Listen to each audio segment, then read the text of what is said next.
I love our dreamers. They are as American as apple pie. In New Jersey alone, there are about 9,000 American-born U.S. citizen children who call a TPS holder mom or dad. And nationwide, at least 5.9 million American children have an undocumented parent. This legislation lives up to the conviction that families belong together. And finally, to those who want to call this bill amnesty, I know there are some 10 angels could come swearing from above that this is the best tailored legislation, that it will secure our border, regularize our system, and they would say, no, it's amnesty. They will never be satisfied. These politicians and pundits who preach xenophobia and hate, I say this: preserving the status quo deprives our country of economic benefits that come with inclusive and lasting immigration reform. CBO economists projected the 2013 Comprehensive Immigration Reform Bill I helped write would have reduced the deficit by $850 billion over 20 years. It would have grown our economy by nearly $1.5 trillion within a decade. And it would have added $300 billion to the Social Security Trust Fund while raising wages for all American workers. So I know that many are thinking, does this bill have any chance of passing the Senate with 60 votes? And the answer is, we won't know until we try. We Democrats are putting forward President Biden's vision for immigration reform because we believe it is the right vision for immigration reform. We know the path forward will demand negotiations with others, but we are not going to make concessions out of the gate. We're not going to start with 2 million undocumented people instead of 11 million. We will never win an argument that we don't have the courage to make. We will do the righteous thing and make our case for bold, inclusive, and lasting immigration reform. And we will have, as we have seen in poll after poll, the vast majority of Americans standing with us. We have to stand up for what we believe in and see what the path unfolds as we move this legislation forward. That does not mean that it's all or nothing, but it certainly means that we are looking for robust immigration reform. And I'm proud to have a distinguished group of colleagues in major positions to make this happen on both sides of the Capitol. And let me turn to my distinguished colleague who is leading the fight in the House of Representatives, Congresswoman Linda Sanchez. Thank you, Senator Menendez, and good morning, everyone. I am so honored to be partnering with Senator Menendez on this effort. I'm very proud to introduce the U.S. Citizenship Act in the House of Representatives today. But before I begin, I want to thank President Biden for his leadership. The president promised he would send a bill to Congress on day one, and he did. I also want to give a special shout out to my closers. Those are my colleagues and partners in the House on this endeavor. When a team needs to win a game, they send in their closer. Well, I've got 7 of them, and we intend to work together to pass fair immigration legislation that strengthens America.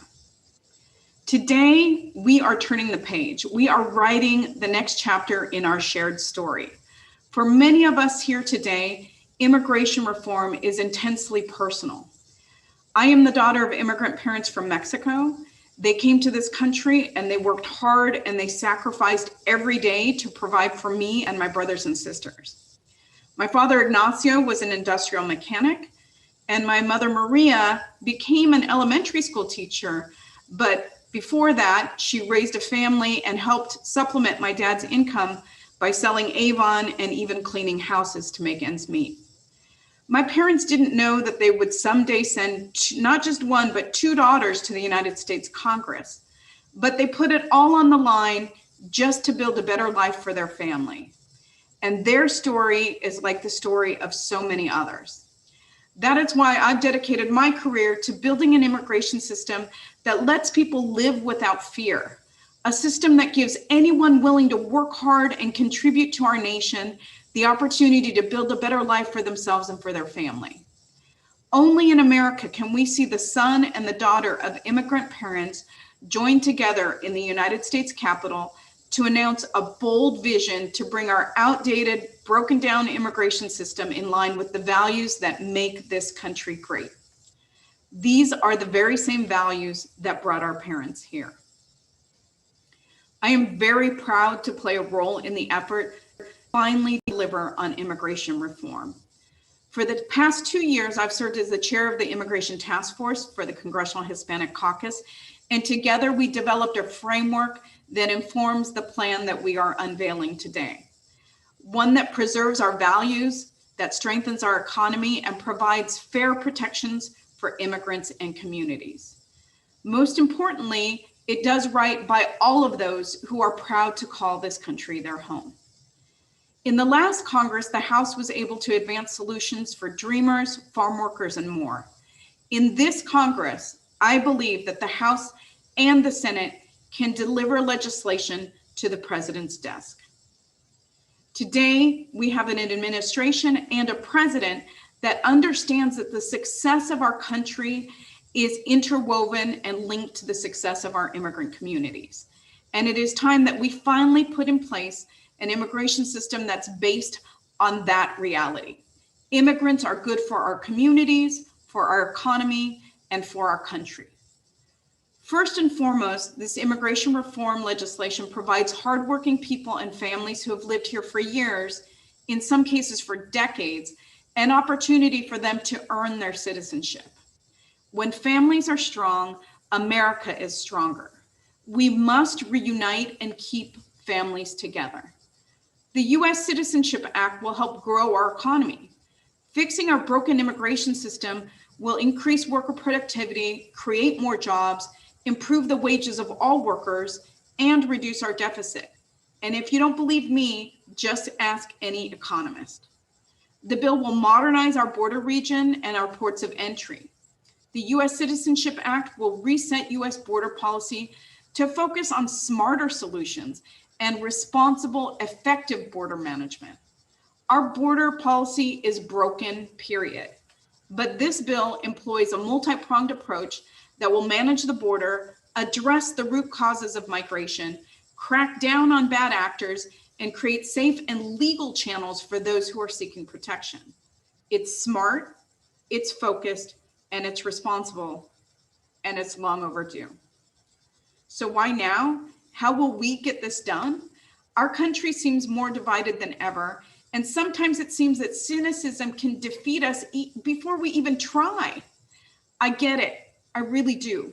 Congress has tried and failed in the past, and we aren't naive about the challenges that we face. But this time can and could be different. It should be different. I know that this is the year for Congress to act. The CHC, the closers, Senator Menendez, his supporters in the Senate, and the president, we are all ready. We have been preparing for this moment. There is a broad coalition that wants to deliver on real reform. We're seeing a genuine interest across the board in finally getting something done. And that's because we understand that immigration reform isn't just a collection of policies or debates in Washington. It could mean the full realization of the American dream for millions of families in every community in this country. They are our teachers, our classmates, entrepreneurs and small business owners, parents, students, members of the military who take an oath to defend us. They are our neighbors, and yes, they are the essential workers that are carrying our community during this COVID crisis. They deserve the opportunity to succeed.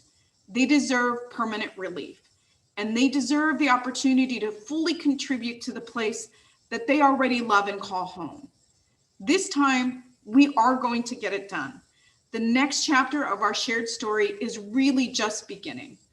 And I want to thank again everybody who is here supporting the president's vision for finally fixing what is long overdue. Thank you so much. And with that, I will turn it back over to Senator Menendez. Hi, everyone. This is Robert from Senator Menendez's office. So our next speaker will be Senator Padilla from California. Thank you, Robert. Thank you, Senator Menendez, Representative Sanchez, and all of our colleagues that are part of this a big, important announcement today. For too long, our immigration system has failed to live up to the ideals and the principles that our nation was founded on. And so, yes, it is time to enact bold, robust immigration reform that meets the urgency of the moment, the urgency that this moment demands, and that millions of hardworking immigrants have earned. As the son of immigrants as well, my parents are from Mexico, I am proud to join Senator Menendez and all the co-sponsors on this legislation to restore humanity to our immigration system and give everyone a shot at achieving the American dream. Es un honor ser parte de este esfuerzo para restaurar la humanidad y los valores estadounidenses a nuestro sistema migratorio. Como hijo de inmigrantes de México, yo sé lo importante que es y la urgencia que se necesita para lograr esta reforma migratoria. Tenemos que asegurar que el sueño americano sea accesible para todos. Y este propuesto les ofrece a personas trabajadoras quienes enriquecen nuestras comunidades y han vivido en los Estados Unidos por años, sino décadas, una oportunidad de finalmente obtener su ciudadanía. A lot of work in the days, weeks, and months ahead. Honored to be part of this effort. Thank you, Senator Menendez. Thank you, Senator Padilla. And next, it's Senator Klobuchar from Minnesota. Thank you, and thank you so much to Senator Menendez for his longtime leadership. This is an incredible effort, and also Representative Sanchez, my friend, and Senator Padilla, as well as all the other sponsors. So I wouldn't be here if we didn't have some compassion in our immigration laws. One of my grandparents came over. They'd had the limit on immigrants of his type. He said he was going to Canada, and he mysteriously appeared in Wisconsin shortly thereafter. When the immigration authorities caught up with him long after he was married to my grandma and had my mom and her brother, he had to have a hearing. And back then they said, you can stay, we're giving you his citizenship. And in my box of my favorite possessions is a picture of him with his little bow tie smiling the day he got his citizenship. And I think everyone in our country deserves that kind of treatment. And when I think about Linda's words about why this is different this time, I would lead with the fact that we have a president that put this in right away at the beginning of his term. That while President Bush tried valiantly to get this done, I was part of that group when I first got to the Senate with Senator Kennedy, and we met and we worked, and we were just not able to pass it through the Senate, despite President Bush's strong support. Then when President Obama came in, I was part of the Judiciary Committee, and we did pass that bill through the Senate, but again, it was in his second term. And we over in the House, of course, it ended up getting stuck in John Boehner's freezer next to the frozen peas or something. It never got out of there. And so now I always think third time is a charm to pass major legislation. Why is this different? I just pointed out the difference with the lead in an administration. Secondly, there have been Republicans interested in doing this, and Bob knows that, but they've been gut punched by the previous administration every time they tried to do it. And the third reason is something that's been pointed out. We've now seen a year of our immigrant community on the front line. They're the ones driving the buses. They're the ones holding people's grandparents' hands when they take their last breath in the hospital room. They're the ones that are in the schools on the front line and working in the convenience stores. And if people were not grateful for our immigrant community before, they better be now. So I combine that plus the obvious economic need for this, coming from a state where we have the biggest Somali population, growing Hispanic population, the biggest Liberian population, the second biggest Hmong population, and there's major Asian populations that will be helped by this bill as well. I think it is really important that we view this not only as the morally right thing to do, not only as part of the American dream, but also as an economic imperative. So thank you for the leaders on this bill. I look forward to working on it in my position on the Judiciary Committee. And thank you, everyone. Thank you, Senator. And now Senator Ben Ray Lujan for his remarks. Well, first off, thank you, Senator Klobuchar. Look, we're all together today to come together and share our thoughts about this long-awaited legislation, led today by Senator Bob Menendez and Congresswoman Linda Sanchez. Reforms our immigration system and begins to undo the harm that the previous administration caused our immigrant communities. From child separation and ending DACA, the Trump administration's policies shone a light on the broken immigration system and the tragic consequences of years of federal inaction. While President Biden has already taken important steps towards addressing the harm done to immigrant communities by reinstating DACA, ending the bigoted Muslim ban, and stopping the construction of President Trump's ineffective wall, only Congress can take permanent action to bring America's immigration policies into the 21st century. The U.S. Citizenship Act of 2021 puts forth permanent solutions for our immigration system that reflect the vision that President Biden laid out in his plan. An immigration system that values the contribution of immigrants while protecting America's national security and border communities. This legislation keeps families together, strengthens our economy to help America recover and rebuild, creates a path to citizenship for undocumented immigrants with deep ties to our communities, including our dreamers and farm workers. It modernizes border security and ports of entry and addresses the root causes of migration from the Northern Triangle region of Central America. This legislation includes priorities from all sides of the political spectrum, the private sector as well, from immigrant communities and their allies. I look forward to working alongside all of my colleagues that are here today in the House and in the Senate, led by Senator Menendez and Congresswoman Sanchez, and all of my colleagues. I want to say thank you. Thank you for your work to reform America's immigration system. And with that, I want to turn this over and introduce my dear friend and colleague, Chairman Zoe Lofgren. Thanks so much, Ben Ray. I've been working on immigration issues for quite some time. I chaired the Immigration Subcommittee in the Judiciary Committee. A long time ago, I taught immigration law and practiced immigration law. And I'm here to say that over the years, the law has become less and less functional. It doesn't really serve the interests of the United States. And so the screen that I put on various proposals is, how does this well serve the United States of America? And this bill solves a lot of problems that don't serve our country. For example, we all know that we are dependent on farm workers who are out there in the fields, risking their lives, risking the contagion of COVID, so we can go to the supermarket and get fruit and vegetables. Well, a majority of those farm workers have been here more than 10 years, and a majority of them are undocumented. If we made them all leave, we would not be finding fruits and vegetables in our supermarkets. So we need to have a way for people. How does it serve the United States to not allow people who are working, serving our needs, to get right with the law? It doesn't. We have a system now where husbands who are legal will be separated from their wives for years for no good reason. How does it serve the interests of the United States to separate an American citizen from his wife for 4 or 5 or 10 years waiting for an arbitrary number? This bill fixes that. How does it serve the United States to allocate visas based on the business side? People who've been approved for a visa, the screen is you cannot be offered the visa unless you can prove that there is no American here to do the job that you've been offered. How does it serve the United States to then allocate visas based on where you were born instead of your talents? This eliminates the per country cap on the employment side.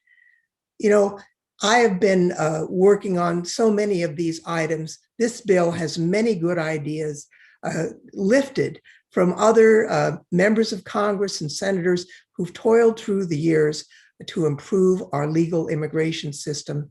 I think this bill will advance that cause and will help America greatly. And with that, I would like to yield back to Robert. Thank you, Congresswoman. And next is Congresswoman Robel Allard.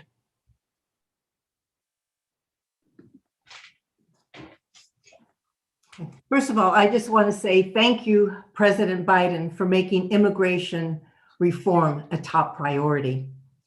I am so pleased to join my colleagues in the introduction of President Biden's U.S. Citizenship Act of 2021. As Senator Menendez said, this robust immigration reform bill is long overdue. Over my 28 years in Congress, I, the Congressional Hispanic Caucus, with my Democratic colleagues, have worked hard to reform our broken immigration system.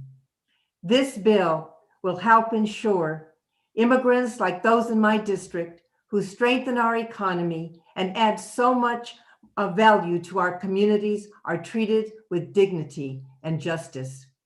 The bill will help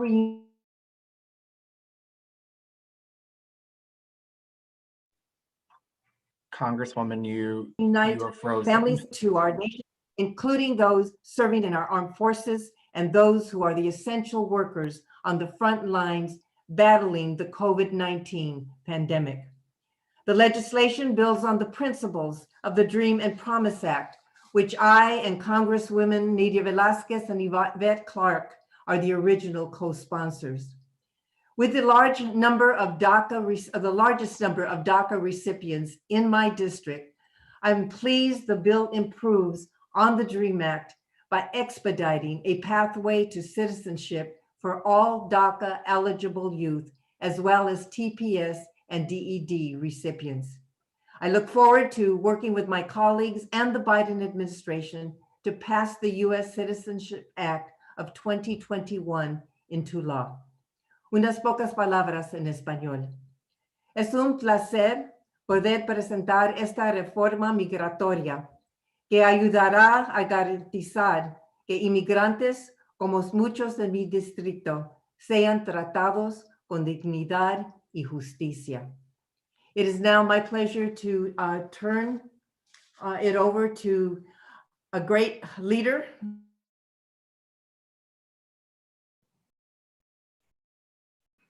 Congresswoman Nydia Velázquez. Thank you. Thank you, Lucille.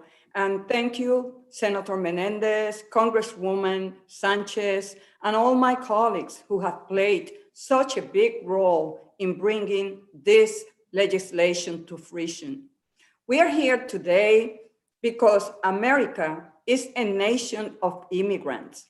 It was Robert Kennedy who said, and I quote, "Our attitude towards immigration reflects our faith in the American ideal. For too long, a broken immigration system has failed so many who come to America seeking a better life.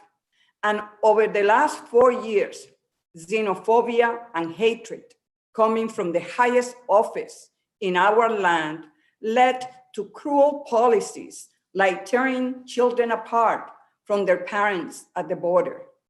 Well, today we are here to turn the page on that dark chapter, to finally make headwinds in the decades-long battle for humane immigration reform. The U.S. Citizenship Act will provide enhanced pathways to citizenship, keep families together, grow our economy, and support asylum seekers. By expanding access to citizenship, we can grow our GDP by over $1 trillion in the next 10 years. I am proud to stand alongside this powerful group of Congresswomen as one of the closest, and I am ready to get this bill passed in Congress. Le quiero dar las gracias al presidente Biden por cumplir y honrar su promesa de campaña de traer legislación para reformar nuestro sistema migratorio en los primeros 100 días. Y yo me honro a unirme al presidente, como también al senador Bob Menéndez y a la congresista Linda Sánchez, para trabajar duro y hacer una realidad, un compromiso de humanidad y de compasión que siempre ha caracterizado a los Estados Unidos de América. Gracias. And now let me turn it over to a great leader from California, Congresswoman Judy Chu. Thank you. And I'm so thrilled to be here today as one of the closers for this crucial and historic bill to modernize our immigration system. The U.S. Citizenship Act is a fulfillment of the Biden-Harris administration's day one promise, and it's one I know can make it through Congress.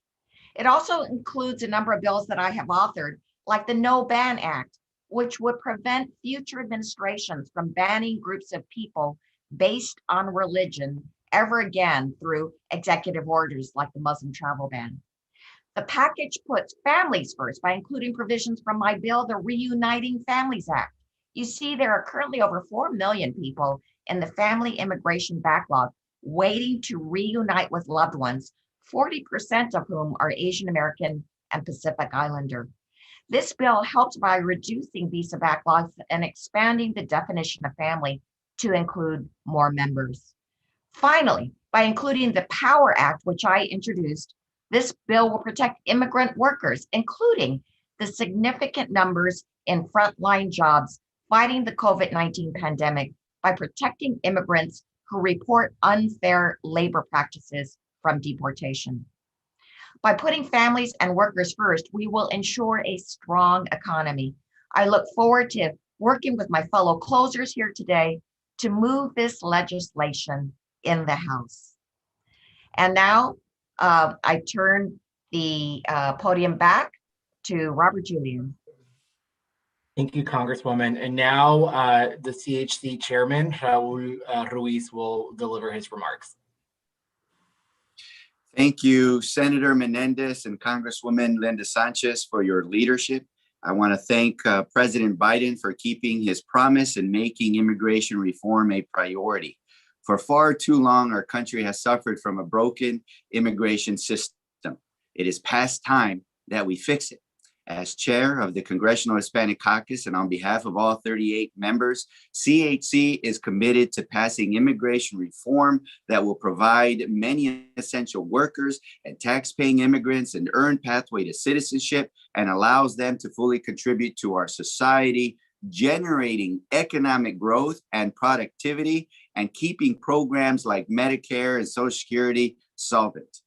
Los inmigrantes son una gran parte de nuestra nación y alimentan a nuestro país, cuidan a nuestras familias y nos ayudan a mantener seguros. Es sumamente importante que les proporcionemos un camino ganado hacia la ciudadanía para que puedan continuar contribuyendo a nuestra sociedad. The U.S. Citizenship Act is the immigration reform we absolutely need. It restores humanity to our immigration system, prioritizes keeping families together, and provides 21st century solutions for border security. It is time we meet this moment. Ha llegado el momento. The CHC stands ready to do whatever it takes to pass immigration reform. Thank you, and I'd like to turn it over to Congresswoman Clark. Thank you, Congressman. Good morning, everyone. I'm Congresswoman Yvette D. Clark, and I proudly represent New York's 9th Congressional District, which is Central and South Brooklyn. I'd like to thank President Biden for his enduring commitment to ushering in a 21st century immigration system that centers human dignity at its core. I'd like to thank Senator Menendez, Congresswoman Sanchez, my colleagues in Congress for your leadership in this moment, and members of the press for coming together for this historic moment. As the daughter of Jamaican immigrants, I have a unique familiarity with the need for comprehensive immigration reform. It was not until the passage of the Immigration and Nationality Act of 1965 that immigrants from predominantly Black countries could freely, without facing blatant discriminatory quotas, immigrate to the United States. In fact, I believe that my parents who immigrated to the United States in the 1950s were only able to immigrate to America because they held British passports, as Jamaica was under British control at the time. They came as foreign students and were permitted to adjust their status to permanent residence, enabling them to pursue their American dream. However, today has been nothing short of an American nightmare for many Black immigrants. That's the reality. Yet, in the face of the cruelty of the Trump administration, they remain hopeful. Our immigration system, which was last updated 30 years ago, is broken, full stop. We want our immigration system to be orderly, fair, and just. And this bill does just that. As chair of the Congressional Caucus's Immigration Task Force, the Congressional Black Caucus's Immigration Task Force, I have seen the glaring inequities, blatant racism, vicious xenophobia, and civil rights violations that immigrants face, particularly in immigrant communities of African descent. Donald Trump's administration exacerbated an already naive immigration strategy that continues to dehumanize and divide. However, this is not just a moral issue. It is an economic one as well. If COVID-19 has taught us nothing, essential workers are the lifeblood of our economy. They risked their lives during a global pandemic to serve, support, and protect American communities. We rely on them during this crisis, and it's time to give them a way out of the shadows. This bill, the Biden-Harris administration's vision for fixing our immigration system once and for all, and only Congress can provide immigrants with a path to citizenship. The 11 million, whether they be undocumented, dreamers, TPS, or DED recipients, deserve swift, humane, and comprehensive action on their behalf. And I will not relent until our immigration system reflects a modern and equitable approach to this issue.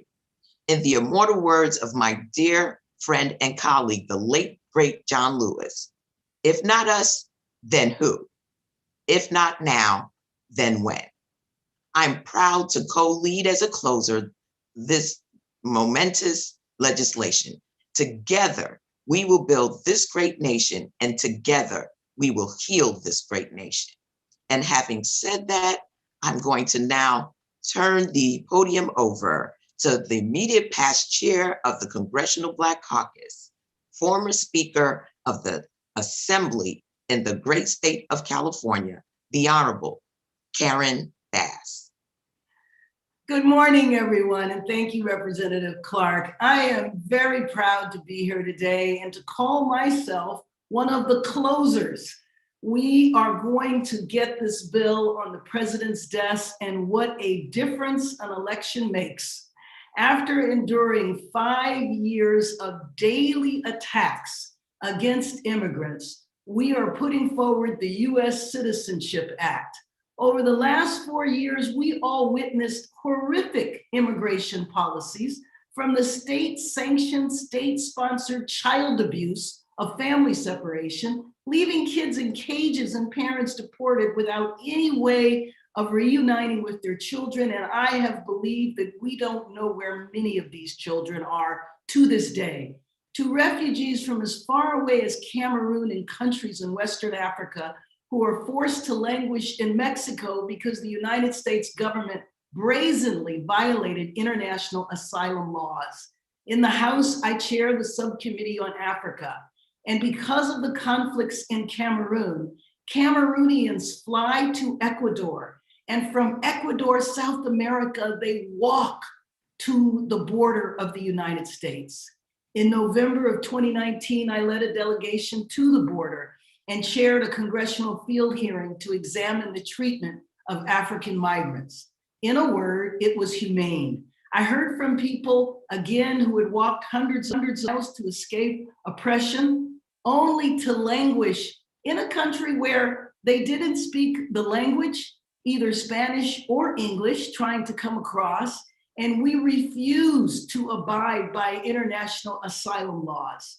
This bill will help the people that we met and so much more. This bill addresses some of the root causes of migration and prioritizes smart border controls. I'm particularly excited that in this legislation, we increase the numbers of diversity visas.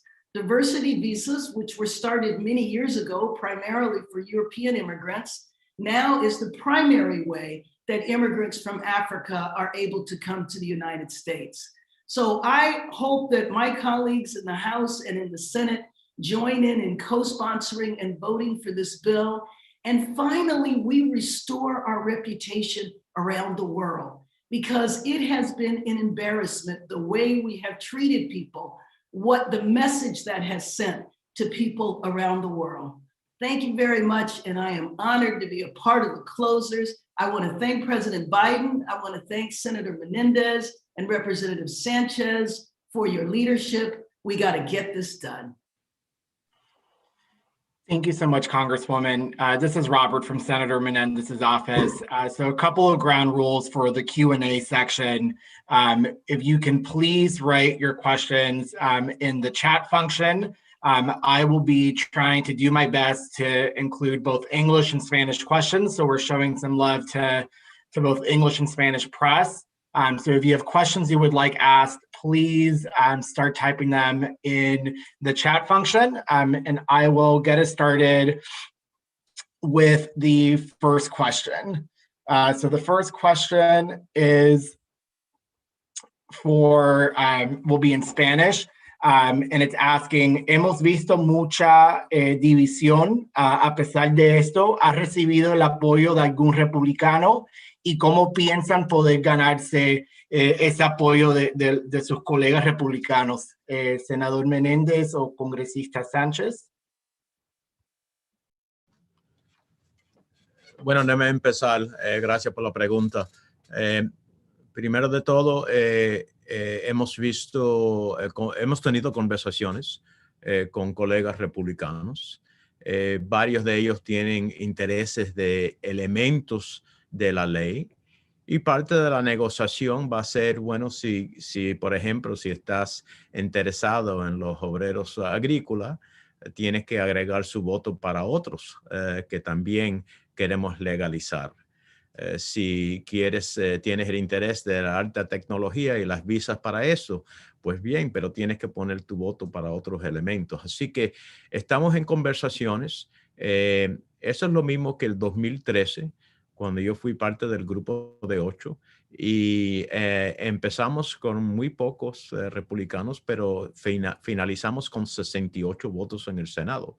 Así que estas conversaciones, que en este momento son privadas porque estamos tratando de llegar al momento en el cual ellos se sientan confortables en apoyar la ley, pero sé que la congresista Sánchez puede hablarle también de que hubo en la Cámara de Representantes, cuando la Cámara pasó varios elementos significativos de lo que estamos proponiendo hoy, tuvieron un voto nutrido de colegas republicanos en la Cámara. Thank you so much, Senator. And Congresswoman Ted Hansen also has that same question in English. So if you want to address it for our English press as well, that would be wonderful. Sure, I'll take a stab at that in English. So clearly, I think the American people and members of Congress and the Senate recognize that the status quo is just not sustainable. Our immigration system is broken, and there have been attempts over the years to try to tackle that. But I think this time there are circumstances that make this possible. And that is, we have a president and an administration that is willing to put political muscle behind making sure that we can get this across the finish line. I have a group, as I introduced earlier, of closers. They are talented, smart members of Congress that have been working on these immigration issues for years. They have relationships with folks in all corners of our caucus, and they are going to be going out and having those conversations with members about what is in the bill, trying to address concerns, taking input. And of course, the bill introduction today is the starting point. It's the president's vision. We all know that when you introduce a bill, oftentimes the end result is not exactly the starting result. So there will be opportunities for us to talk with our Republican colleagues and educate them about what is in the bill, address concerns, and modify. But we are confident that we can get this done. The American people support this. It's long overdue. Millions have been waiting for relief, and it will be a tremendous benefit to our economy and our country in the long run when we get this bill through. So we are all working doggedly, determinedly to make sure that this happens. It is different this time. I feel the excitement. I feel the sense of possibility. And it's just working with our colleagues to get it across the finish line. Great, thank you, Congresswoman. So the next question is regarding the crisis of migrant deaths at the southern Arizona border and just the border in general. This bill provides several provisions on addressing the root causes of migration. It also includes a provision on rescue beacons as one mechanism to best address the on-the-ground measure. How did you go about deciding on some of these pieces that are included in the bill?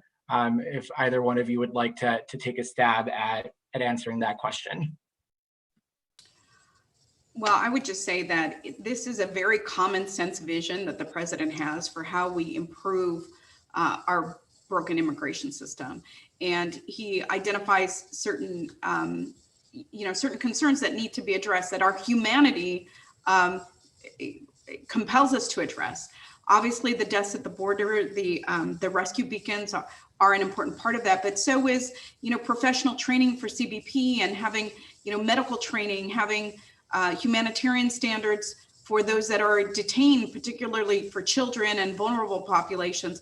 All of that is contemplated in this bill.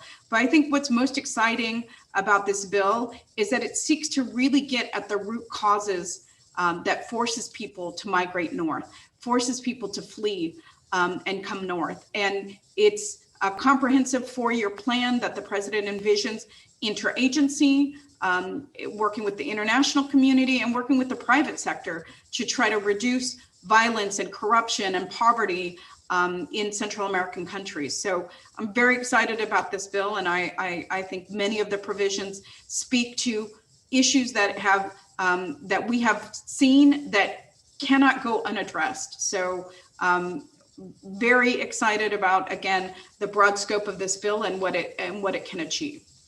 Robert, let me add to the Congresswoman's remarks on this. And then also I would say that we should invite our other colleagues if they feel that they want to join in any of the answers, that they should be welcome to do so. First of all, what are some of the fundamental differences about this approach? Number one is we deal with root causes of migration, as the Congresswoman was mentioning, particularly from Central America. And we fund the president's 4-year plan to increase assistance to El Salvador, Guatemala, and Honduras, conditioned, of course, on their ability to reduce the corruption, violence, and poverty that people have caused people to flee. Look, if my choice as a Central American citizen is to stay and die, or stay and see my daughter raped, or see my son forcibly put into a gang, I'm going to flee. And so until we deal with those root causes, we are going to continuously have a challenge. Secondly, it creates safe and legal channels for people to seek protection so that they can apply for legal status in Central America instead of making the dangerous journey north. It cracks down on bad actors by enhancing the ability to prosecute individuals involved in smuggling, narcotics, and trafficking networks who are responsible for much of the violence and the flows that come into the country. And yes, the beacon is only one example of modernizing and managing the border effectively with technology that enhances our ability not only to be humane, but also to detect contraband and counter transnational criminal networks. Since, for example, most illicit drugs are ultimately taken over through legal ports of entry, which we do a poor job of using technology to intercept. So these are just some of the elements in which we deal with the challenges of what drives people to come to the United States.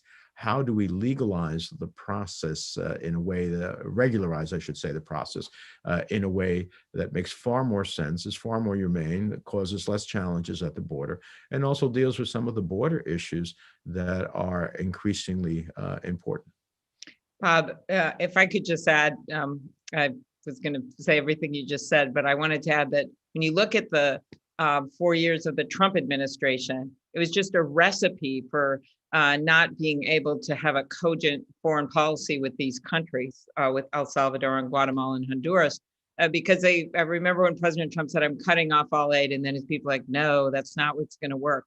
And I think what's so great about this plan and about the Biden plan is it's a 4-year plan, and it's conditioned, of course, increased assistance conditioned on what they will do to reduce the corruption, violence, and poverty. And as Bob pointed out, this idea that you can apply for help and for asylum in the home country is also really helpful. So thank you. Thank you, Senator. So the next question is for Senator Menendez.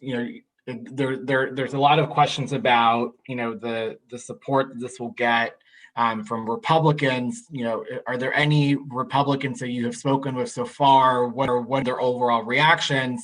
And secondly, along with this question is, if we get to a certain point where there are concerns about whether Republicans will come in, would something like reconciliation be on the table for trying to get this passed? Well, let me take the first part of that question. And so, yes, I have had conversations with various of our Republican colleagues. Many of them have interests in parts of the legislation. Many of them are representatives of ag states, and so they care very much about the elements on farm workers. Others come from high-tech areas, so they care very much about the visa opportunities, like the ones I mentioned in my comments about somebody graduating from one of our great universities, particularly in the STEM fields, and being able to automatically qualify to stay in the United States to do critical work to continue us at the apex of the curve of intellect and innovation. Others are interested with reference to other forms of reform, particularly, so for example, seafood industry, poultry, meat packing. So the question for them is, yes, you want that part, but what are you willing to join in order to get that with other elements that are needed for some broader reform? And so those are the conversations that are going on. Of course, dreamers always bring, it's the motherhood and apple pie of immigration reform, so it brings a lot of people to that. So these are all conversations working towards understanding and putting the pieces of a puzzle together as to what we can do, so that hopefully we can get to the point that we got in, the last time we did reform in 2013, it got us 68 votes in the Senate. Now, it's not going to be easy. We recognize that, which goes to the second part of the question. So I think that what we are all saying, we are holding the vision of what immigration reform should look like in this legislation. It's President Biden's vision. It's a vision that we share and that we want to make as robustly as possible into reality.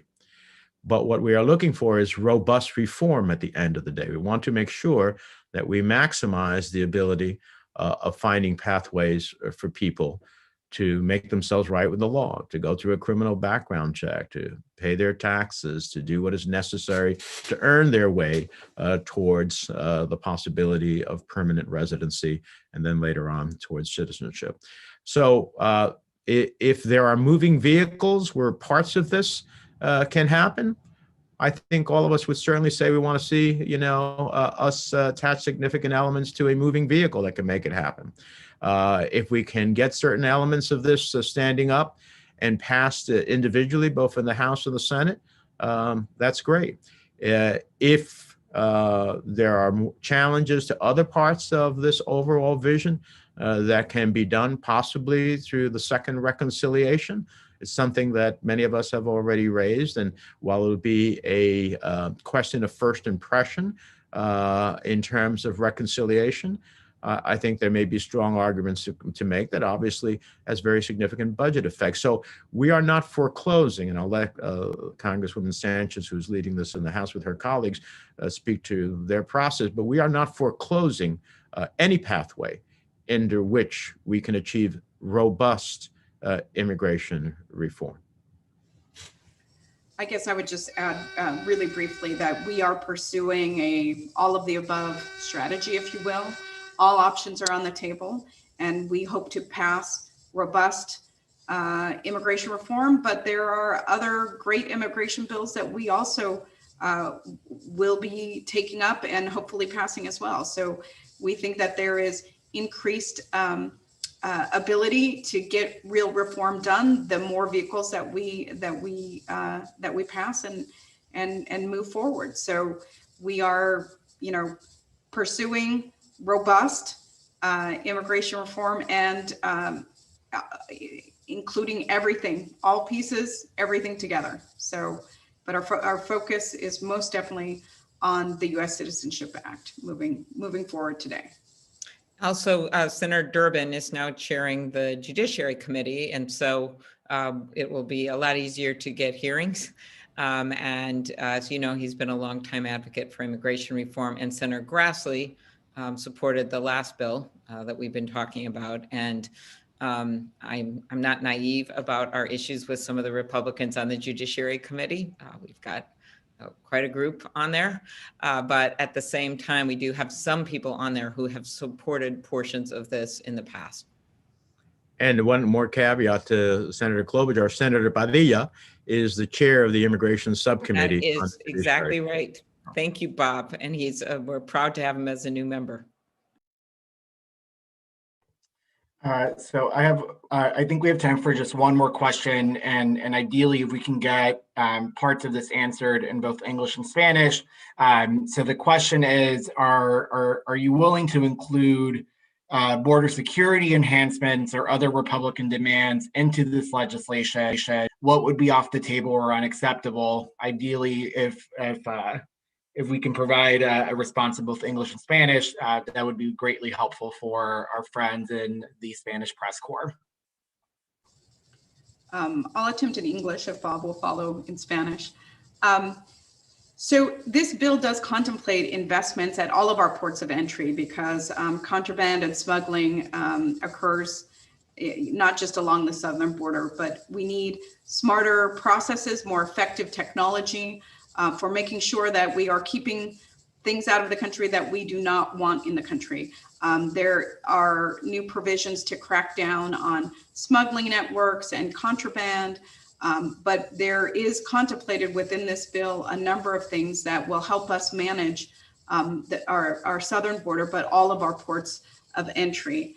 And we feel very confident that we can be working more efficiently rather than being fixated on vanity projects like the wall, which have proven to be ineffective. If you think about it, the last 4 years, we did nothing to address the root causes, and there was every kind of restrictive, harmful, border fixated policies pursued by the Trump administration, and none of it has worked. None of it has worked. So we have a chance to be very thoughtful here and to really utilize better, more efficient tools at our disposal to make sure that we're managing our border and doing it in a safe way, but in a humane way as well. Well, let me add first a little bit in English and then I'll say in Spanish. Look, the President of the United States spent 36 years in the United States Senate. I think he has a sense of what it takes to negotiate at the end of the day. So I agree with the Congresswoman. We have significant border elements here, both in technology and border crossings. And, the reality is that we already have more money being spent on Border Patrol than the combination of all other federal law enforcement agencies put together. So we start with the recognition that over the last 4 years, there's been an enormous number of resources at the border. And so if you take that into account and you take the type of technology efforts we are talking about and the prosecution of bad actors in a more vigorous way, I think it deals a lot with the border security. But we are always willing to listen to what our colleagues have to say in order to get to the prize goal. Of course, the more you ask for, the more you got to give. And so we want to see a robust, movement towards those 11 million. Now, very briefly in Spanish. Sí, estamos dispuestos de negociar. El presidente de los Estados Unidos se pasó 36 años en el Senado de los Estados Unidos, sabe lo que es necesario para negociar, para finalmente conseguir los 60 votos como mínimo que hace falta en el Senado de los Estados Unidos. Pero empezamos con el reconocimiento de que hemos hecho mucho en esta ley. En primer lugar, para enfocarnos en la seguridad de la frontera, ayuda tecnológica que no se ha usado. La realidad es que hay más patrulleros fronterizos que en cualquier otro tiempo en nuestra historia. Por cierto, todos los recursos que se ponen en el presupuesto de la patrulla fronteriza es más que todos los cuerpos policíacos federales en su presupuesto. Así que es muy significativo. Ahora, la realidad es que también en esta ley que proponemos, empezamos con las causas reales de la violencia en Centroamérica. Ponemos los fondos necesarios que el presidente ha llamado para tener un plan de 4 años para estabilizar Centroamérica, para que primero de todo las personas no tienen que huir a los Estados Unidos. Número 2, creamos canales legales y seguros donde las personas pueden aplicar en sus países para que no tengan que llevarse el viaje al norte, un viaje que es muy inseguro, peligroso, sin tener la seguridad de que van a ser aceptados. Número 3, tenemos una serie de secciones de la ley que fortalece los esfuerzos de ir en contra de las maras, los narcotraficantes, los coyotes y lo demás, que es de suma importancia. Número 4, como ya he dicho, manejamos la frontera en una forma mucho más eficaz, incluyendo de que la realidad es que la mayoría de los narcotráficos que vienen a los Estados Unidos viene por cruzamientos legales y que actualmente no estamos haciendo lo necesario para realizar eso. Así que yo creo que en todo este sentido tenemos una ley y una propuesta que sí siempre uno está dispuesto de negociar, pero realizando que los hemos enfrentado a los temas más importantes vigorosamente en una forma que creemos que puede crear seguridad para los Estados Unidos, prosperidad para los Estados Unidos, una mejor economía para los Estados Unidos y por último, la humanidad y la dignidad que los Estados Unidos siempre ha tenido en su plan de inmigración. Thank you, Senator. So with that, that's all the time we have for questions for now. A lot of the reporters had a lot of similar questions that we've been able to get to. And to be the bearer of good news, which I know is the question everyone wants answered, is when are you getting the bill text? So both Congresswoman Sanchez's office and our office, we are aiming to send the press release with the bill text for both the House and Senate versions by around 1 p.m. We will also include a link to the full recording of this presser, especially for our friends on TV who may need to clip and use for different packages and coverage. Thank you all so much for being here, and let's get this done. Hi, everybody. Let's do it. Let's do it. All right. It's our time. It's our time. All right.